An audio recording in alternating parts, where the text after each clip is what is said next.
बिस्मिल्लाहिर्रहमानिर्रहीम। अस्सलाम वालेकुम everyone and skin care by doctor Ayesha gas में खुशामदीद। आज हम एक बहुत ही सेंसिटिव टॉपिक के ऊपर बात करेंगे।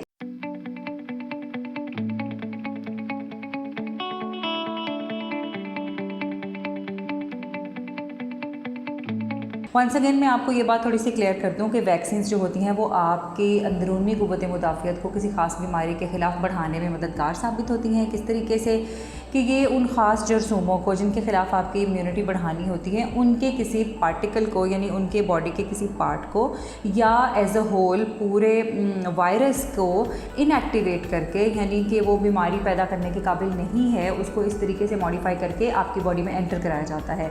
रिज़ल्ट के तौर पे आपकी बॉडी उसको रिकग्नाइज़ करती है और उसके ख़िलाफ़ अपने डिफेंस फोर्स रेडी करना शुरू कर देती है।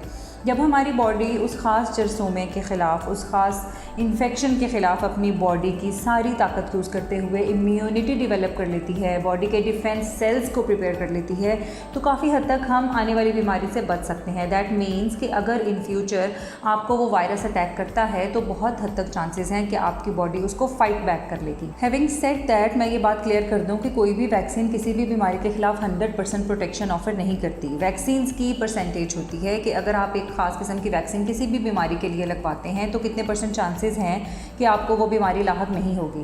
कोविड-19 अपनी शक्ल बदल के आपको मुख्तलिफ़ तरीके से इन्फेक्शन कर रहा है।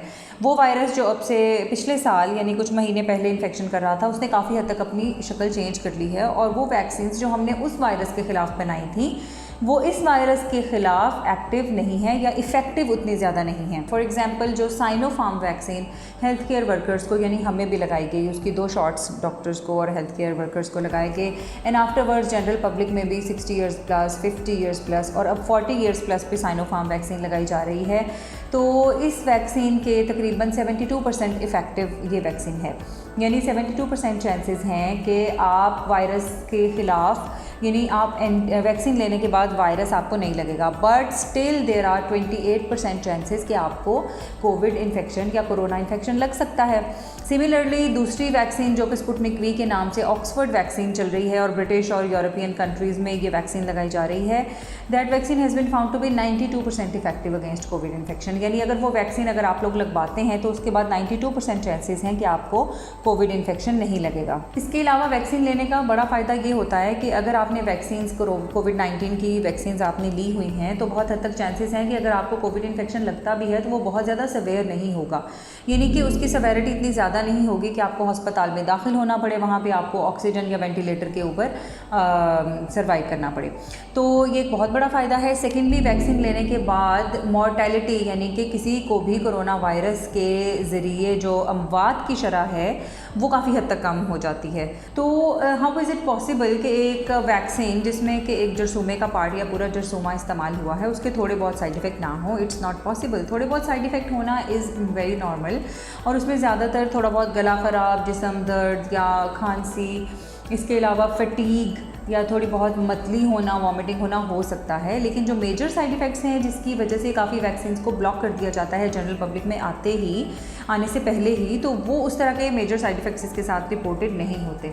इन my opinion vaccines are the only way out to get out of this pandemic. और अगर आप लोग वैक्सीन लेना ऑप्ट नहीं करते हैं, वैक्सीन नहीं लगाते हैं, तो हमारी वो पॉपुलेशन जो कि वैक्सीन ले ही नहीं सकती फॉर सम रीज़न, जैसे कि कुछ कैंसर पेशेंट्स हैं, टीबी के पेशेंट्स हैं, लंग डिजीज़ के पेशेंट्स हैं या जिनकी क़ुव्वत मुदाफ़ियत नेचुरली बहुत हद तक लो है, वो वैक्सीन नहीं ले सकते, तो उनको इन्फेक्शन होने के बहुत सारे चांसेस हैं। और अगर हम हेल्दी पॉपुलेशन जो वैक्सीन ले सकते हैं, अगर हम सब अपने आप को वैक्सीनेट करवा लें तो वो वाले लोग हमसे बच जाएंगे, क्योंकि we are the ones who are spreading the disease. एक और इम्पॉर्टेंट बात यह है कि वैक्सीन लगने के बाद ये मत समझें कि आप बिल्कुल फौरी तौर पर इम्यून हो गए हैं कोविड-19 इन्फेक्शन के अगेंस्ट, बल्कि जब आपको फर्स्ट डोज वैक्सीन की लगाई जाती है तो उसके 5 से 6 दिन के बाद आपकी इम्यूनिटी डेवलप होना शुरू होती है और सेकेंड डोज के तकरीबन 10 से 15 दिन के बाद काफ़ी हद तक अच्छी इम्यूनिटी आपकी बॉडी डेवलप कर चुकी होती है। So it's after taking at least 2 doses of the vaccine, जिनकी कि 2 डोजेज़ रिकमेंडेड हैं, और अगर किसी वैक्सीन की 1 डोज रिकमेंडेड है तो उस वैक्सीन के लेने के तकरीबन 20 से 25 दिन के बाद आपकी बॉडी के अंदर अच्छी इम्यूनिटी डेवलप होती है।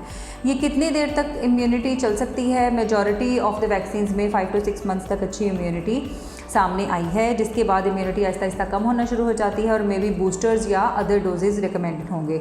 जिस तरह वैक्सीन की 2 डोजेज़ हैं, तो 2 डोजेज़ के बीच में तकरीबन 28 डेज़ का गैप है या 1 मंथ का गैप है। तो ये वो पीरियड है जिसमें आपकी बॉडी इम्यूनिटी अभी डेवलप करने के प्रोसेस में है, यानी आपकी बॉडी पूरी हद तक इम्यून नहीं है। तो ये बहुत ही अम्ब्रेला पीरियड है, ये एक क्रिटिकल टाइम है इन्फेक्शन एक्वायर करने का। इसमें आपको इन्फेक्शन लग सकता है, so please be very careful और SOPs को ऑब्जर्व करते रहें। आजकल एक और अफवाह सामने आ रही है कि वैक्सीन लगाने के बाद कोविड इन्फेक्शन हो रहा है। तो उसकी एक वजह तो मैंने पहले ही बता दी कि वैक्सीन लगाने की फर्स्ट डोज़ के बाद सेकेंड डोज़ के बीच में जो गैप है उसमें इन्फेक्शन हो सकता है।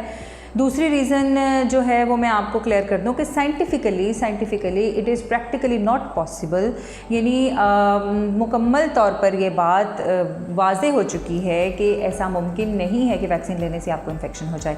बिकॉज़ वैक्सीन के अंदर वायरस का कुछ पार्टिकल, उसकी कुछ एंटीजेंस, कुछ उसका, बिकॉज ये सिंगल सेलुलर एक जरसूमा है और इसका कुछ हिस्सा यूज़ होता है वैक्सीन बनाने के लिए। पूरे का पूरा वायरस आपके अंदर ट्रांसफ़र नहीं किया जाता, और अगर किसी वैक्सीन में किया भी जाता है तो वो इनएक्टिवेटेड वायरस होता है, यानी वो आपको बीमारी पैदा करने के कतई किसी काबिल नहीं होता। अगर आपको कोविड इन्फेक्शन हुआ भी और आप रिकवर कर गए तो वेरी गुड, आपकी बॉडी ने काफ़ी हद तक फाइट बैक किया, आपकी इम्यूनिटी अच्छी थी। लेकिन क्वेश्चन ये है कि ये आपकी इम्यूनिटी कब तक चलेगी। आमतौर पर इन्फेक्शन के बाद इम्यूनिटी 5 से 6 माह के लिए अच्छा चलती है। ये भी उन लोगों के लिए है जिनकी इम्यूनिटी क्वांटिटेटिवली यानी मिकदार के हिसाब से बहुत अच्छी बनी, एंटीबॉडीज़ की जो नंबर्स हैं वो बहुत अच्छे बने। अगर वो अच्छे भी बने तो भी 4, 5, 6 मंथ्स तक वो चलेंगे, और अगर वो अच्छे नहीं बने, किसी भी वजह से आप रिकवर कर गए हैं, आप अच्छा रिकवर कर गए हैं, मे बी वायरस लोड कम था, यानी वायरस की मिकदार आपकी बॉडी में कम एंटर हुई, या आपके बॉडी सिस्टम्स बहुत हद तक डैमेज नहीं हुए उससे, आप रिकवर कर गए, but immunity was not enough, तो इन दैट केस आपकी इम्यूनिटी बहुत थोड़े ही अरसे में ख़त्म हो जाएगी और आपको दोबारा इन्फेक्शन लगने का पूरा चांस है। एक क्वेश्चन ये सामने आता है कि अगर कोविड इन्फेक्शन हो गया है तो वैक्सीन लगाएं या ना लगाएं। तो अगर आपको कोविड इन्फेक्शन हुआ है तो रिकवरी के बाद it's better to stay away from the vaccine for 15 days, यानी 15 दिन के लिए तकरीबन आप वेट कर लें और उसके बाद फिर आप वैक्सीन लगवाएं। सो व्यूअर्स, वैक्सीन जो है ये एक अच्छी चीज़ होती है इन्फेक्शन से बचने के लिए। कोविड वैक्सीन भी हमारे लिए एक नेमत है कि अल्लाह ताला की तरफ से कुछ लोग इस काबिल हुए कि उन्होंने वैक्सीन डेवलप की, तैयार की और उसके ऊपर एक्सपेरिमेंट्स किए, उन्होंने इसको इफ़ेक्टिव प्रूव किया और अब हम इस काबिल हैं कि हम वैक्सीन लगवा सकें। सो काइंडली वैक्सीन ज़रूर लगवाएं, अपने घर में पेरेंट्स को लगवाएं, बुज़ुर्गों को लगवाएं। बच्चों में अभी रिकमेंडेड नहीं है, 40 ईयर्स प्लस पे अभी रिकमेंड हो चुकी है, तो आप ज़रूर लगवाएं वैक्सीन। इसके बहुत सारे फ़ायदे हैं, आपकी इम्यूनिटी डेवलप करती है, हॉस्पिटलाइजेशन एंड मॉर्टेलिटी काफ़ी हद तक कम हो जाती है, और ऐसे लोग जो वैक्सीन नहीं लगवा सकते उनकी प्रोटेक्शन हमारी वजह से काफ़ी हद तक बढ़ जाती है। आई होप वीडियो देखने के बाद आपके काफ़ी मिथ्स क्लियर हुए होंगे और आप कोविड-19 की वैक्सीन को ओपन आर्म्स के साथ एक्सेप्ट करेंगे, लगवाएंगे। Thank you very much.